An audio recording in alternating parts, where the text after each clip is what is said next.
this up. Let me get my bottle cap.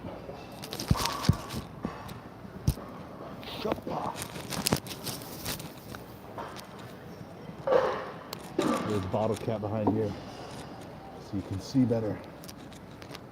All right. Bodybuilding knowledge bro here to answer your STEROID and PED questions. What's up, Michael? Yeah, here to answer a lot of questions. Let me see how my muscles are looking today. Looking quite a lot bigger. As they are daily. What up, Brian? I like that actually. I'm gonna do that again. Wow, that's a lot of growth in like 2 weeks. What's up, Daniel Ribbit? It's gonna be worth one more. Ooh. You like that? Yeah. Stone Age man. You know what? I wear a shirt here to the gym sometimes. It's a shirt that I made. And it has a picture of a caveman that I drew on it. And it says, I like it Stone Age style, baby. I like it Stone Age style. So I like high testosterone, a lot of testosterone.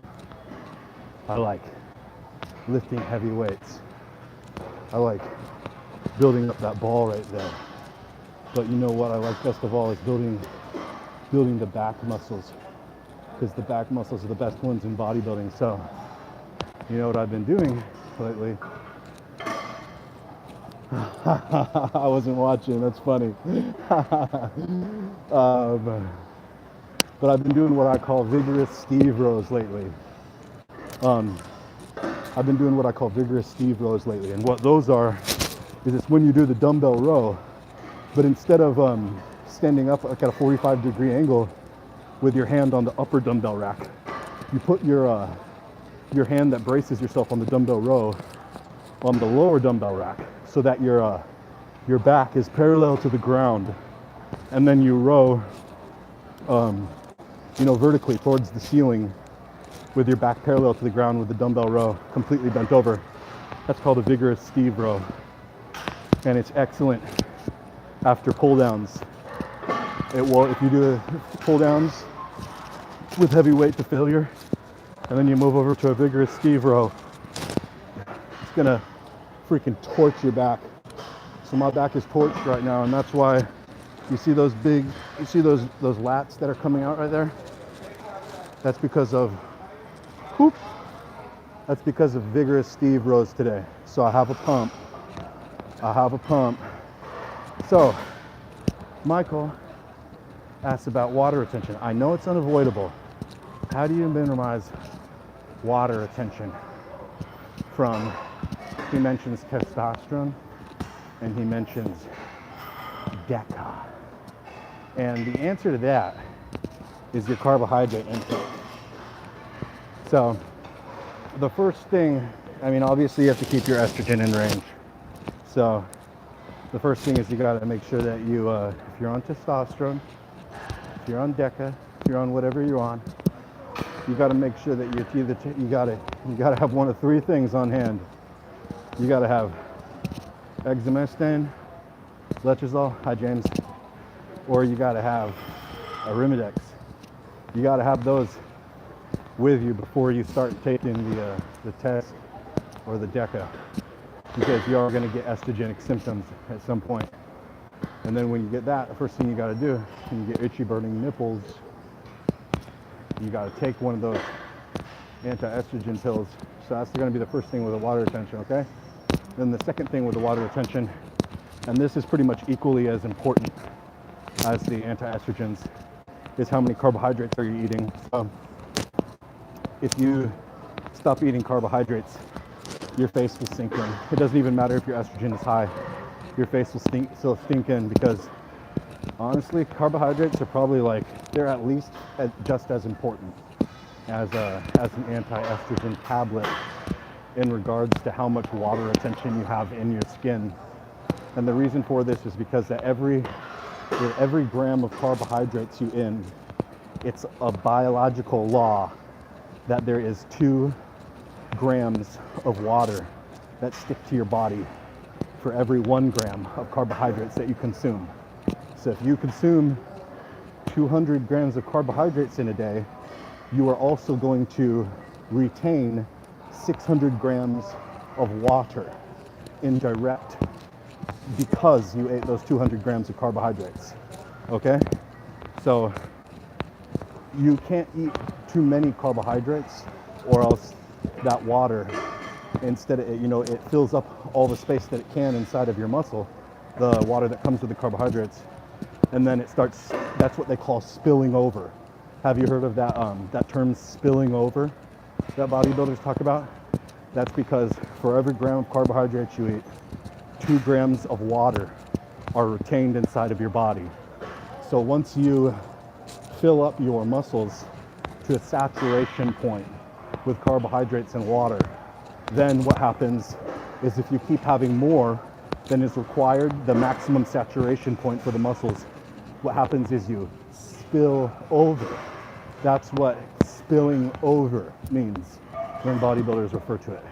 It spills over. The water that is retained with the carbohydrates spills over because the muscles are saturated, and then it goes to the skin. So then you get a layer of water between your skin and your fat. So if you are able to keep your estrogen in check, and then if you're able to control the foods you put in your mouth, you will be able to control your water retention. If you guys notice, my face used to be a lot more puffy and a lot more round, but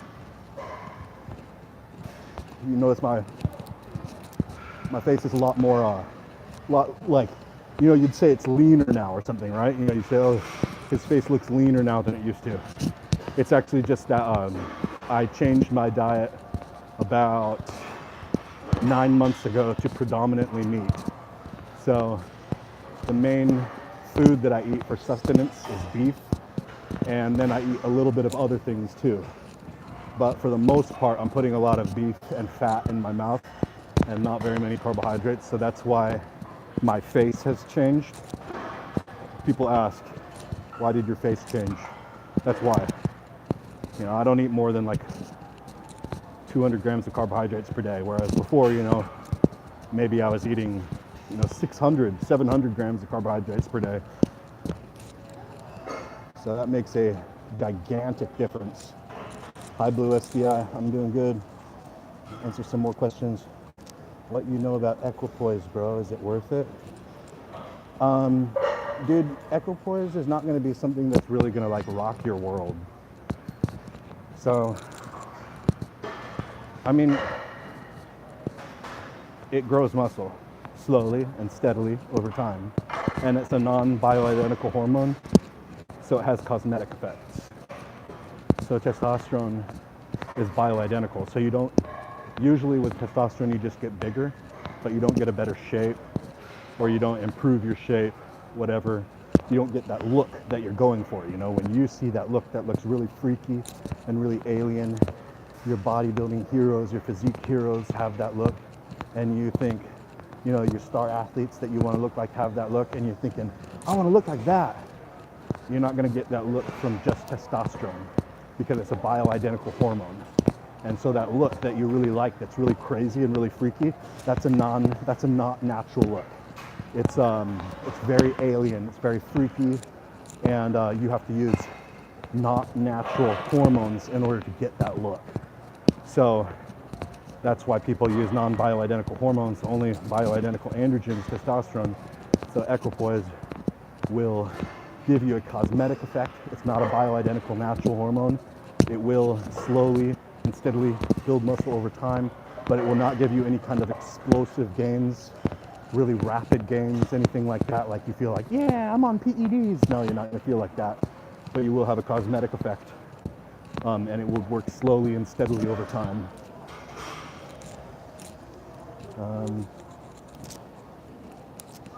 Okay, Zachary asks, on week 2 of Sustanon and Winstrol, for 40 milligrams per day with Sustanon 250 plus a week.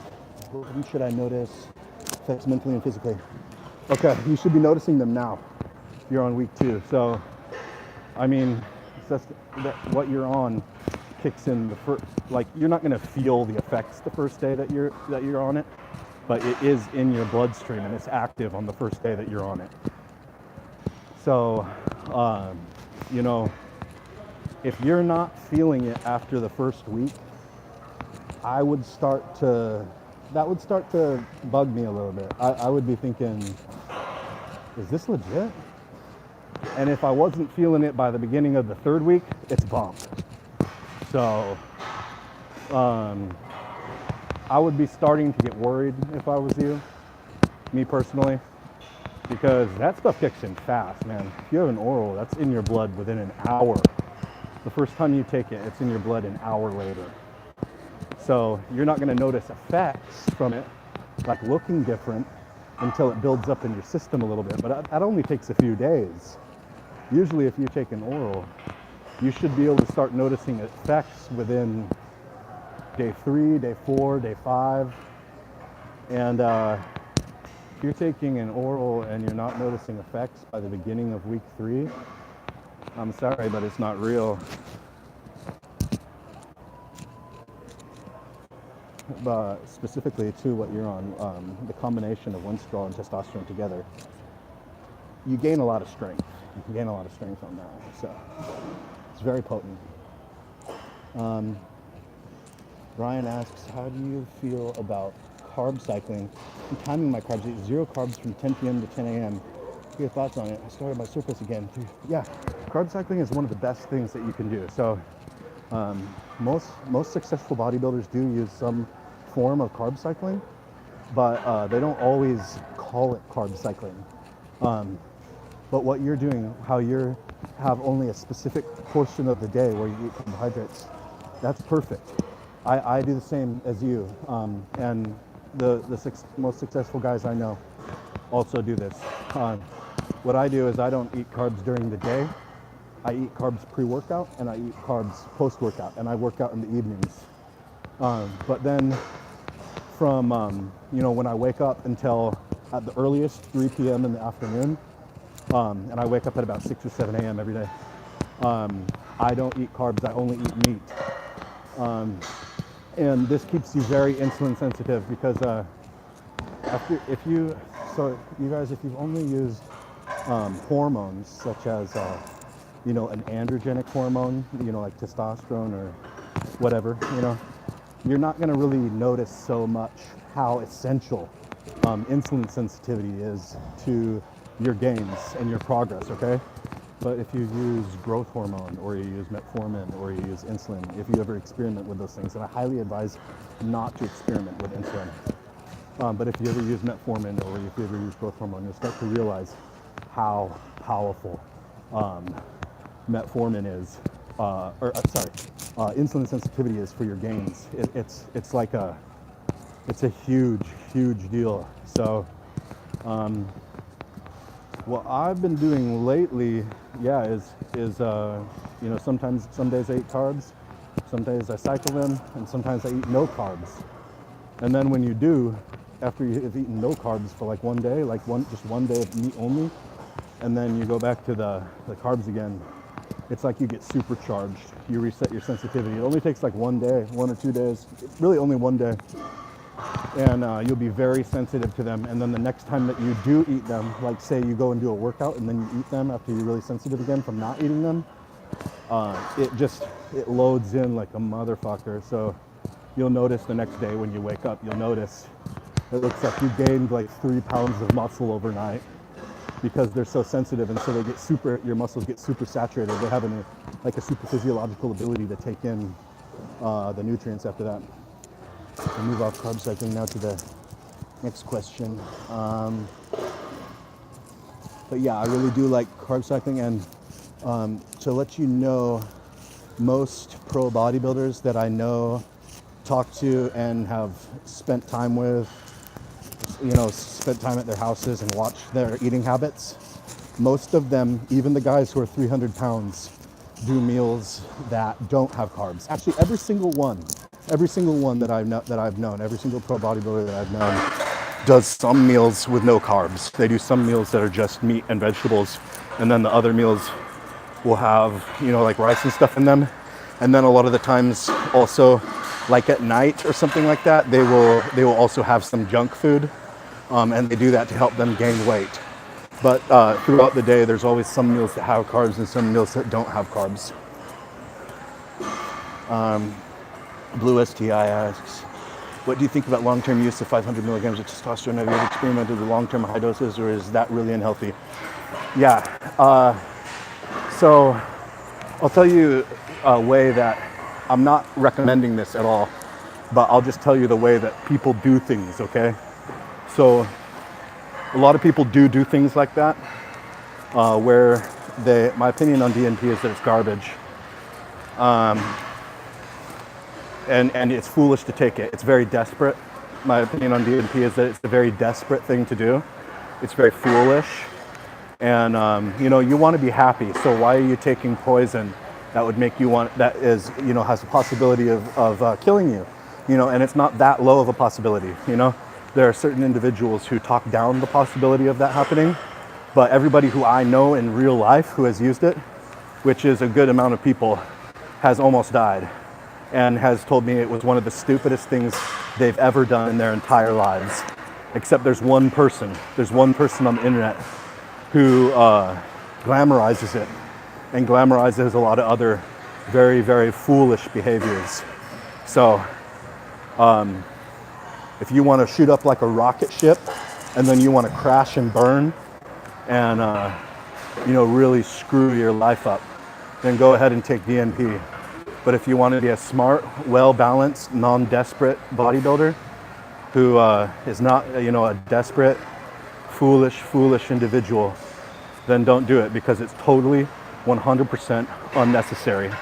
It's an act of desperation to use that. Oh yeah, the testosterone, okay.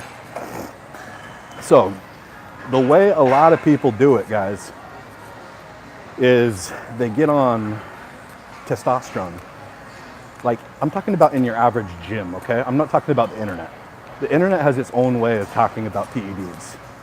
But if we're gonna talk about the way that people do things not on the internet, in your regular gym, your average gym goer, the way that they do it is it's not too uncommon to be cruising on a certain dosage of testosterone indefinitely. So like you said, 500 milligrams or 1,000 milligrams. And then you'll ask them, what do you take? And they'll reply to you, I take 1,000 milligrams of testosterone a week. And you'll say, oh, and you know, you'll say, do you ever take anything else? And they say, no. And then they say, you say like, oh, do you ever like cycle on and off? And they go, no, I've just been taking it.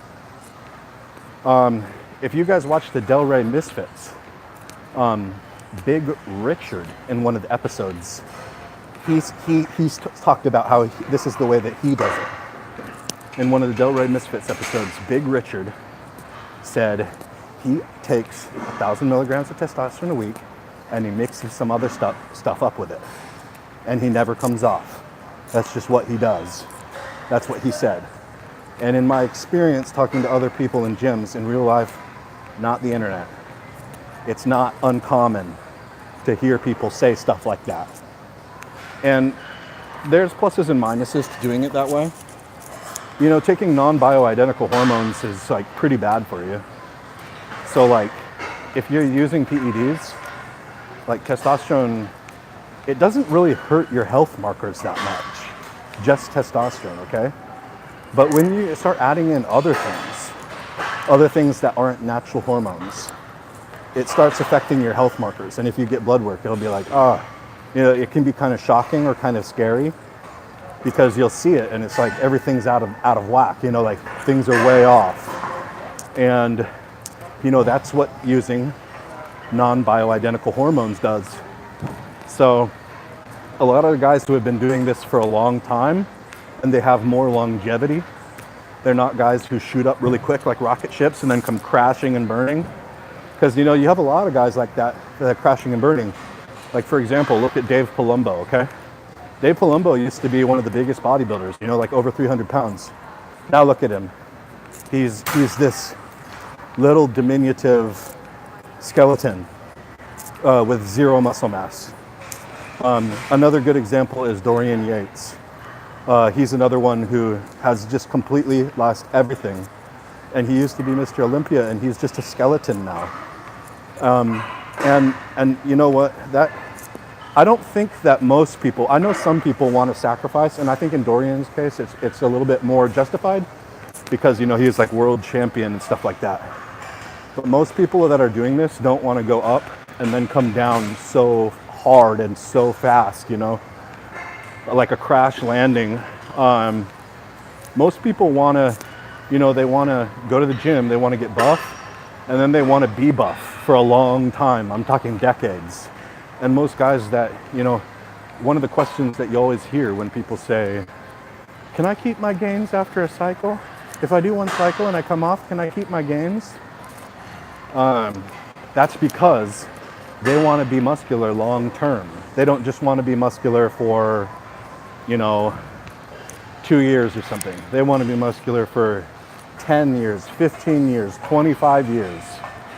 And so the more that you use non-bioidentical hormones, you know, and what I mean by non-bioidentical hormones is I mean things like Winstrol, like Trenbolone, like Dianabol, like Anadrol, like Superdrol, like Masteron,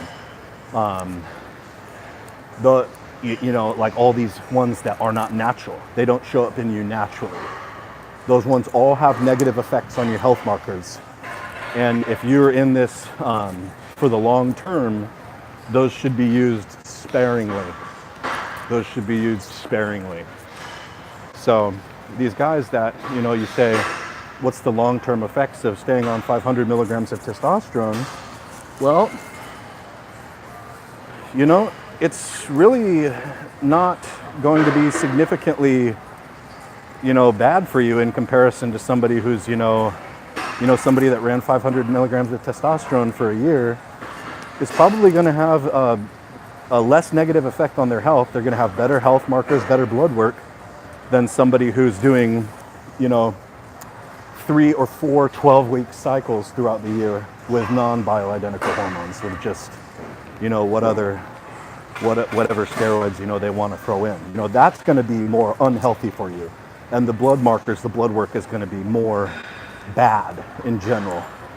And then another thing that you'll hear is that a lot of guys, you know, somebody asked a minute ago, like, can I take DNP? What do you think of DNP? And I said, that's very desperate of you.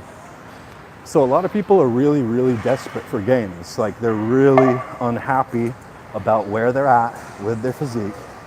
And so they're really desperate for gains. And so this is when people do things that are hurting their bodies when they're really desperate like that. And so you'll also hear a lot of guys, you know, most people aren't going to be honest about this, but this is the way it is with most people, is most people are using more frequently than they should be. Most people are using more frequently than they should be. And I'll take an example from Kane Bishop, okay? Kane Bishop was on an enhanced athlete. He's an IFBB pro, and he was on an enhanced athlete video one time. And someone asked him, you know, what did you use? What are you on? How long have you been on cycle?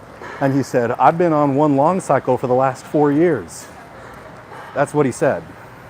And then they talked about it more, and he said something about how he had been on an average of somewhere between 2.5 to 3 grams of gear for 4 years straight. And obviously he's an IFBB pro now. So, I mean, that happened, but this is some of the things that people are doing in the real world. These things are not smart, and you shouldn't be copying them. But I don't think that it's good to hide the truth about what happens from people. I think it's better to just give you the knowledge and let you decide what to do with it. So that's why I'm telling you this. And some of the stuff that I talk about in Ultimate Guide to Roids, my ebook, my 109-page ebook, the best book that's ever been written about bodybuilding and fitness, is that I talk about some of this information that is, it's very foolish and it's very dangerous. But again, I just feel like it's better to give you guys the information and let you decide what to do with it. You're adults, you need to take responsibility for yourself, and not just emulate or copy bad examples. Okay, so that's with long-term use. So I'm gonna answer a different question now.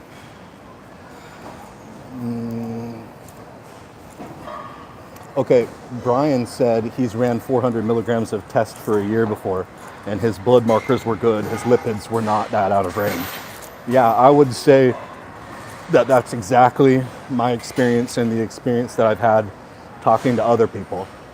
You know, if you're gonna use something long-term, and just in general, if you're gonna use this stuff long-term, bioidentical testosterone should be making up the bulk of what you're using and minimizing the other stuff as much as possible. Guys like Stan Efferding talk about this. Smart guys who have real strength and longevity. Someone who said test D 600 milligrams, 50 milligrams per iron, decent third cycle. Yeah, it's with that cycle, it's going to be, you know, slow, steady gains, of course, on 600 milligrams of testosterone. Nothing explosive, and the Proviron is going to give you an outrageous sex drive. So that's that. Ryan Fran asks, what do you prefer, side effects put aside, Dianabol versus Anadrol? Well, I can't answer that question without putting the side effects in. So Anadrol is much more side effect free than Dianabol is. Anadrol doesn't convert to estrogen. So when you take Anadrol, you don't have to take more anti-estrogen tablets. But if you take Dianabol with testosterone, you do have to take more anti-estrogen tablets. And that's going to be a pain. And it's just going to feel more like, you know, there's side effects happening with you, okay? I would definitely say that I prefer, as far as gains go, Dianabol is going to get you a bit bigger than Anadrol is going to. It's stronger, milligram per milligram. Dianabol is about twice as strong as Anadrol, milligram per milligram. So 25 milligrams of Dianabol is about the same as 50 milligrams of Anadrol. But Anadrol, for me, I prefer it. I strongly prefer it, actually, because of the fact that for me, there's no side effects other than increased energy, increased strength, increased aggression. Obviously, there's some minor health side effects for me when I take it too. There's some minor health side effects having to do with my blood markers for health. But Anadrol makes you really strong. It makes you real big. Contrary to popular belief, it's not something that causes a lot of water retention. Personally, I get 0 water retention on Anadrol. It actually is like a hardener for me. So I get 0 water retention. But with Dianabol, absolutely I get water retention. But Dianabol makes me bigger. Yeah, you gotta really, it's like experimentation, because these things are really individual. Everybody has slightly different responses to them, and so it's with a question like this, I can just tell you that in general, it's going to be easier. There's going to be less issues. There's going to be less hiccups with Anadrol than there is with Dianabol. I really like helping you guys, by the way. So I'm really glad that you guys are asking me these questions. I'm trying to get to all the questions. So I'd take a sense of pleasure in helping you. So having fun right now, answering your questions. Let me get to a new one. Let me get to another one.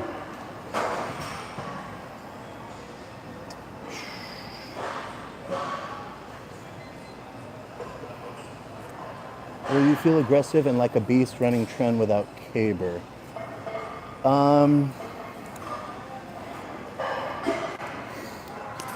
Yeah, so Trenbolone without Cabergoline is kind of a nightmare.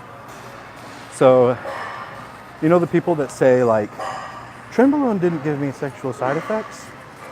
Like, I was fine. When they say that, they're always leaving out the fact that they used Cabergoline while they were on it, okay? And Cabergoline, it's called a dopamine agonist. And so when you're on Trenbolone, there's a chemical called Prolactin that rises. And Prolactin is the same chemical that is released when you orgasm. So that chemical that gives you kind of this foggy mind or something is with you all the time on Trenbolone, and you like, there's like no hope of like, there's like no hope of getting an erection or anything like that, like no hope, okay? Unless you use Cabergoline, okay? And so the problem with Cabergoline is that it destroys your heart. So you can take a bit of Cabergoline at low dosages, like 0.5. There's been studies that show up to 1.5 milligrams per week can be safe. But there's also studies that show that like a cumulative dosage of Cabergoline over time. So like once someone gets to a lifetime dosage of 300 milligrams, things like that, that the chance of having a deformed heart at that point is like 30%, dude. And so you're talking about a really strong drug here that has system-wide effects. And you know what? That's scary, dude. When you're using something that is well documented, it's well documented that Cabergoline changes the structure of your heart. Okay? That's not cool. That's not cool. So, I mean, dude, that's fucked up. So when you hear people say, oh, I didn't get side effects on Trenbolone, or like, oh, I was on Trenbolone and I could still get hard, just know that they're always leaving out that bit that they were on Cabergoline. Or, you know, when you ask, were you on Cabergoline? They'll say, well yeah, duh. And that's not cool, man. Again, that's one of these things that is going up really fast and coming down really fast, like a fucking comet crashing and burning. And I know that that's not why you guys are doing this. I know you want to be big and muscular for a long time. So I've found ways to get the Trenbolone look without using it.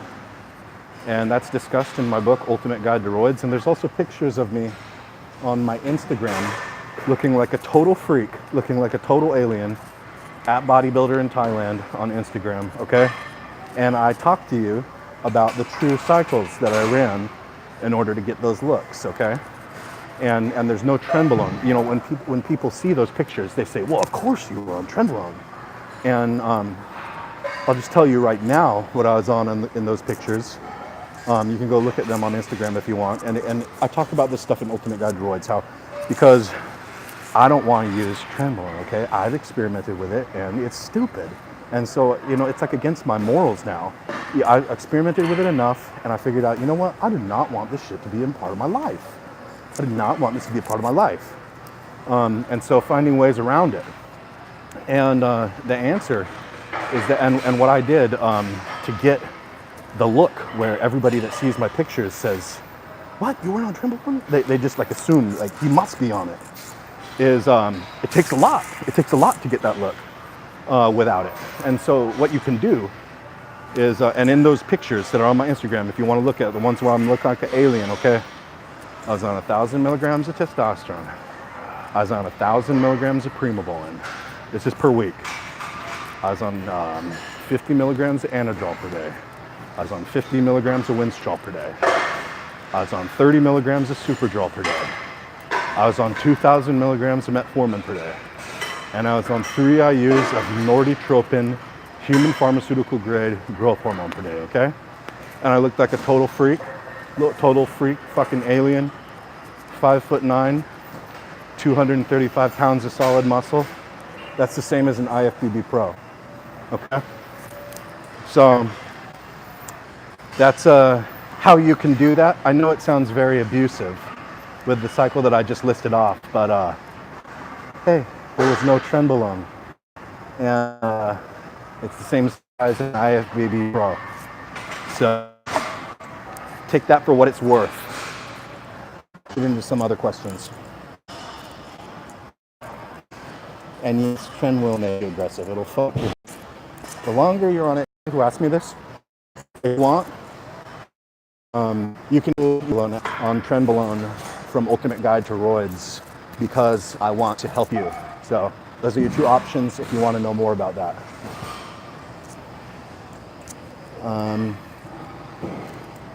What's your thoughts on being on TRT and using them pre-workout, 6 days a week? That could really help you. But if you're only using them pre-workout like 2 or 3 days a week, that's not really going to have a big effect. Because they have to, so the way that most steroids work, not all steroids, but most of them is, but you have them in your muscle cells, and your androgen receptor interacts with the DNA in your cell, okay? So when the androgen receptor gets stimulated from the steroid, touching it, then it changes the way that your DNA says to work. You still have DNA, but that same DNA is working differently, expressing itself differently. That's how most steroids exert their effects in your body, is through your DNA like that, and changing your DNA. Or the way, not changing your DNA, changing the way that your DNA is expressed. And so that's why everyone knows that letting them build up in your system and have that time to interact with your DNA like that and make those changes in the way it's expressed has a really large effect on the effects of the drug. But then there are some other chemicals like anadrol, for example, that do not work with the androgen receptor. And actually, the scientists don't know how anadrol works. They don't know why it works. Because according to the science, all steroids should be working the androgen receptor, okay? And so when they don't work through that, and they work through some other kind of method, like anadrol, for example, scientists don't know why. They just know it works. And we know it works. We know it works really, really good, but no one knows why. That bit of studying on hormones, it's not understood at the present time. Look, can you get it on Amazon? Frank asks. The name of my book is Ultimate Guide to Roids by Dan the Bodybuilder from Thailand. 109-page ebook, the best information, the most truest information on bodybuilding that has ever been written. On this channel, there's a bunch of videos, and on the Bodybuilder in Thailand channel, there's a bunch of videos that talk about this stuff, and there's a link in the description or in the comments section to where you can get the book. Another place you can get the book is there's a link in my Instagram profile at Bodybuilder in Thailand. And the third place where you can get the book is you can go to bodybuilderinthailand.com and click the article. It's the first article. It's the first article on Bodybuilder in Thailand, Ultimate Guide to Roids. And you can click there and you can read the first, I give a bunch of free information, the best, most truthful information about human growth hormone that's ever been written on that page. I give some, I let you read a good 10 pages from Ultimate Guide to Roids for free on bodybuilderinthailand.com. And then from there's a link to where you can buy it. But there's 10 pages of just the best information on growth hormone that you will ever come across on the internet. And it's for free on bodybuilderinthailand.com. You can read that right now on the article, Ultimate Guide to Roids. It's the first article on my website. My favorite gym in Thailand, I like FPT in Ramkhamhaeng, and I gym on Rachida Soy.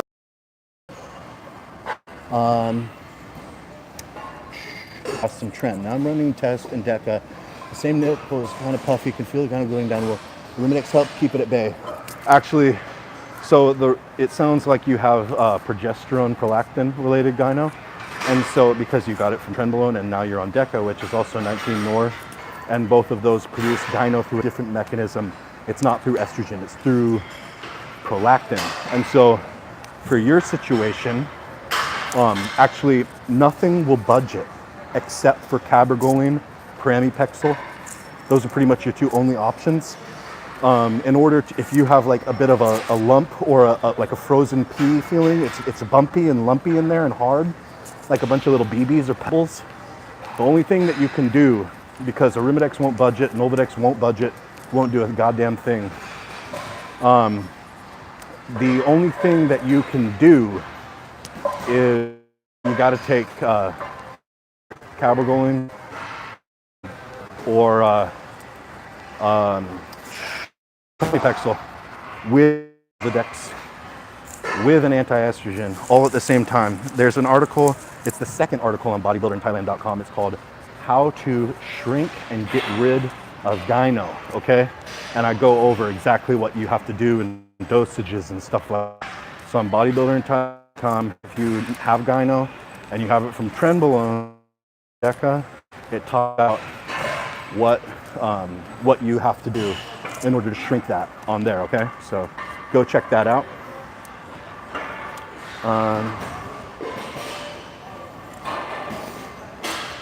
Yeah, so someone asked generic versus Pharm HGH. You know, there's nothing compared to Pharm. And the, you know, people always say, you know, MK677, or like, I found a good generic. But, you know, everybody that like knows what's up in this industry knows that there's no replacement for Pharm grade, and there's nothing like Pharm. Keith's coach, or you talk to Sean Roden's coach, or you know, Dorian Yates, okay? Anybody, they're all gonna tell you what I'm telling you right now. And that's what they tell their athletes, is you have to use Pharm grade growth hormone. There's no substitute. And so if you see me saying this and you're like, well, it's too expensive, I just want some other way. The only thing, you know what, you're gonna be disappointed. You're gonna be disappointed unless you have to trust.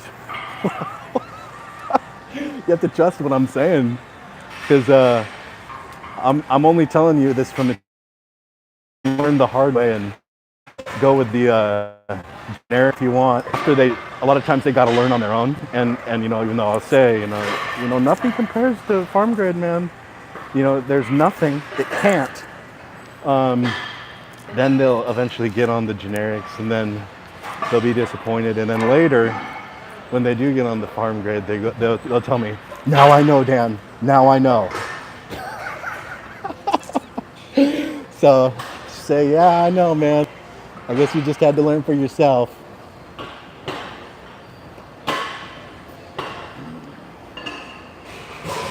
Yeah. So prostate problems that's not very fun, is it? So prostate issues, yeah, I know that there are some generics being used by pros, but the bottom line is that it's like I said, it's Pharm grade. Like, there is other stuff being used, but the bottom line is that who is trying to tell you the right thing, then they're going to tell you what I'm telling you. There are other ways that you can do things, but like I said, like if you talk to Phil Heath's coach, that's what he's going to tell you. So what? Okay, one second. Okay, yeah, prostate problems. So the main thing so prostate problems are pretty shitty, and this is a side effect of gear. And this is a side effect of gear that is very, very not talked about, because, like I said in the past, is that and I talked about the whole reason for the most guy, especially if he's really into bodybuilding. Bodybuilding is his life. They're in, and what's causing them to, you know, make their lives, you know, so consumed with bodybuilding And you know, they don't want to have the appearance of a man.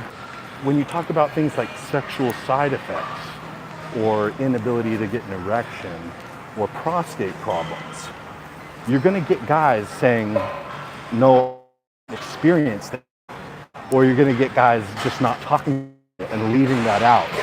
These are some of the most prominent effects of taking gear.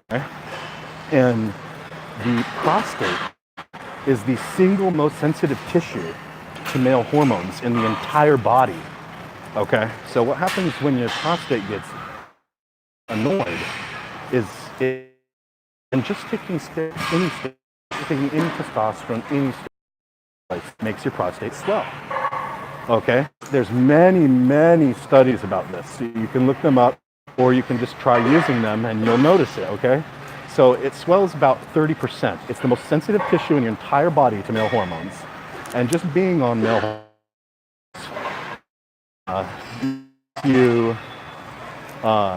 makes your prostate increase. Hi, Nelson. Makes your prostate's weight increase by is that it makes it hard to pee, or when you do pee, the stream will not have much water pressure behind it. It'll kind of just be like kind of leaking out, and this is disturbing. This is disturbing. You want to experience. So the main things that are causing that is that. So the main thing that is causing the swollen prostate is going to be, for the first thing, estrogen. Okay. Some people say things like use Proviron or use Nolvadex or use Mastron instead of an aromatase inhibitor. These guys are going to be guys with really swollen prostates. So it's the combination of high doses of male hormones, and especially dihydrotestosterone. So high testosterone dosages are notorious because they cause a lot of dihydrotestosterone and they cause a lot of estrogen. So that combination is the perfect storm for really annoying your prostate. Usually what makes the prostate go down, and it will pretty much always go down, you generally, if it's swollen, if you're having a hard time peeing, if you, when you do pee, if you're having a weak stream going off of hormones, so going to TRT, going to 250 milligrams per week or less, or off completely, combined with taking anti-estrogen tablets, that brings it back down and that fixes the problem. It's actually a very underrated problem and something that needs to be talked about more, because when you have high estrogen is a carcinogen, okay? It causes cancer. It causes cancer in women and it causes cancer in men too. Okay, so if you have high estrogen levels because you're taking testosterone, and at the same time you're not taking things like cancer as a male, that's why you should not need to take an aromatase inhibitor.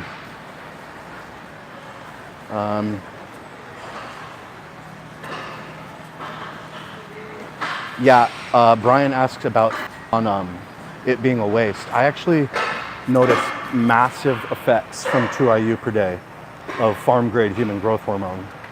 3 IUs, the freakiest pictures that I've ever taken were on the morning as soon as I woke up. If you have pharmaceutical grade growth hormone, when you take 2 IUs and you've done that for maybe 3 or 4 days, you're in. Now I know why they were saying that. Now I know why he was saying that. Okay, because there is nothing like it. There is nothing like it. It is so powerful and so potent, and it does exactly what you want. Well, like when you combine it with male hormones, okay? The combination of pharmaceutical grade growth hormone and male hormones together, it's the perfect storm. And the look that you want, the freaky, 3D, lean, muscular, separation look that you see all the guys, you know, on YouTube or Instagram or on bodybuilding stages, etc. have. That's what it's going to put you on the path to getting there. Man, if you're just on gear and you're like, oh yeah, my cycle's good, and then you add in only 2 IUs of Pharm grade growth hormone, Everything is different, blowing. And that's why I'm so adamant about it, because I thought the same thing when I had only used generic. I thought the same thing. I was like, no, it's impossible. It's impossible. It's not that. And then let me tell you the first time I used Pharm grade, okay? Vigorous Steve was telling me, this is what he was telling me. You know what? There's nothing like Pharm grade, man. You'll know, you'll find out. And I was like, I don't believe you. I don't believe you. And then eventually he was talking about it so much and he was so adamant about it. And I was like, fuck. And I was like, he was like, just get 130 IU pen, bro. Just get 130 IU Norditropin pen and you'll know. And so that's what I did. And I shit you not, man. The second day of 2 IU on that, my entire bodybuilding world changed. Oh, that's what people are using. So that's what people are using, because then all of a sudden you see the look in your own body that, you know, the people that you're wondering, what do they have that I don't have? What do they have that I don't have? You know, a lot of guys, you know, you're on roids, you're on hormones, you're on male hormones roids, and you see other guys though at the gym and you're thinking, what the fuck?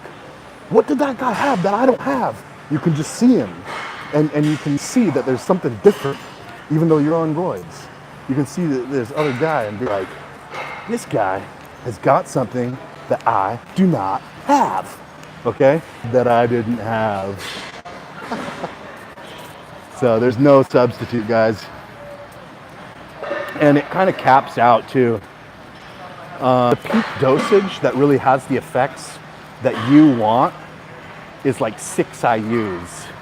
But after that, when you take more, then it starts giving more like side effects and stuff. You can get like most of the effects that you want.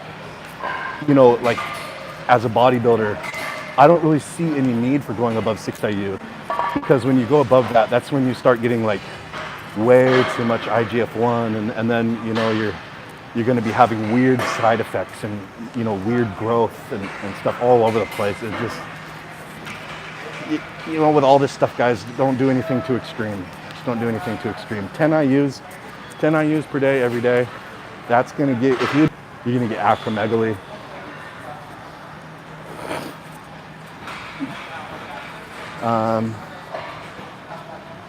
Looking for another question. Oh yeah, dry skin on cycle with mid-range estrogen. It's not relating to low estrogen.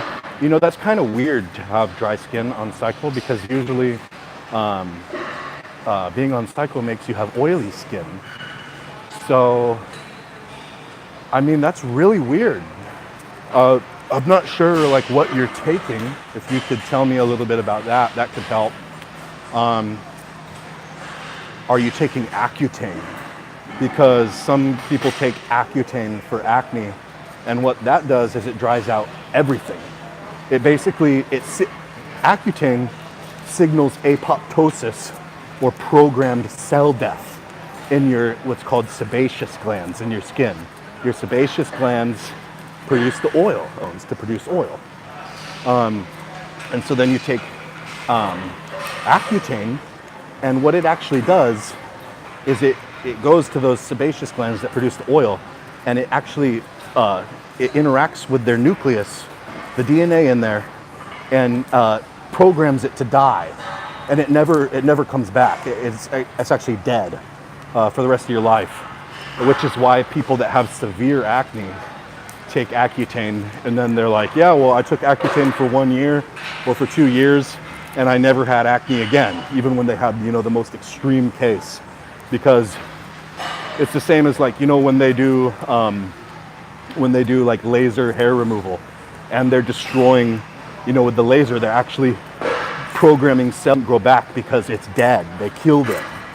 They ablated it. So that's the same thing that Accutane is doing to your oil glands. It's killing them. So I assume that that's what's happening. It's Trenbolone acetate, Trenbolone enanthate, and Trenbolone hexahydrobenzocarbonate. And so you have all 3 esters. So it's like a sustanon. If you know what sustanon is, it's 4 different esters of testosterone. And they all have different peak blood level times. And so tritren is 3 different esters of trenbolone. So for example, sustanon, you get testosterone propionate, testosterone phenylpropionate, testosterone decanoate, and testosterone isocaproate. And if you use a tritrenbolone, like I said, you're getting the hexahydrobenzyl carbonate, the naphthate, and you're getting the acetate, okay? And so it's gonna stay in your blood for a lot longer after you stop taking it.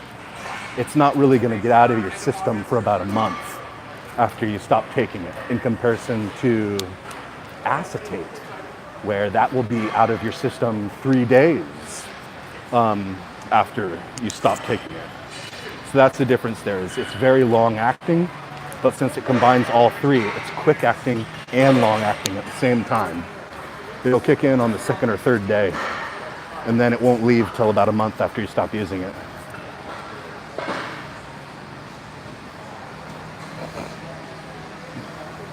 Yeah, Billy, I agree with you that the more you use, the more you will grow.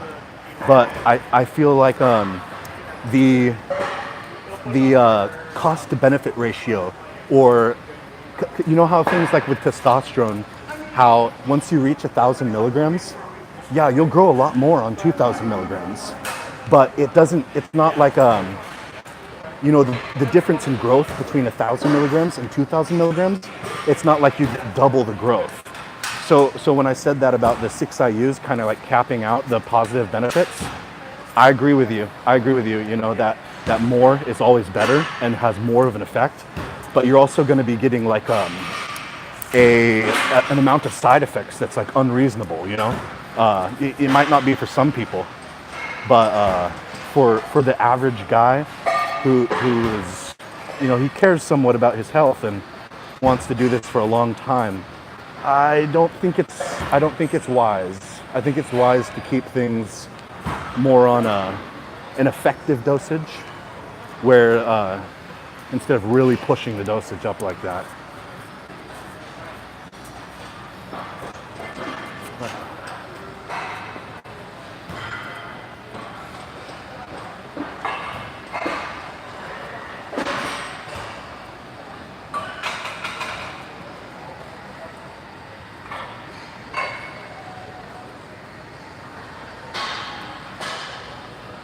Oh yeah, Ryan asks, so will the gyno get any worse on the test and Deca? It isn't visible, it hasn't gotten any worse so far, 4 weeks in. Like, you're gambling. Yeah, it's kind of a gamble, because it could.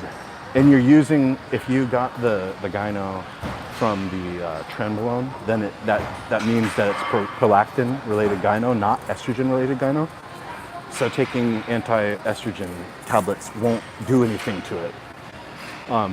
Only thing that will do to it is anti-prolactin tablets. So if you're on another prolactin raising substance like Deca, because it's related to Trenbolone, it's in the same family as steroids, 19-nortestosterone raises prolactin.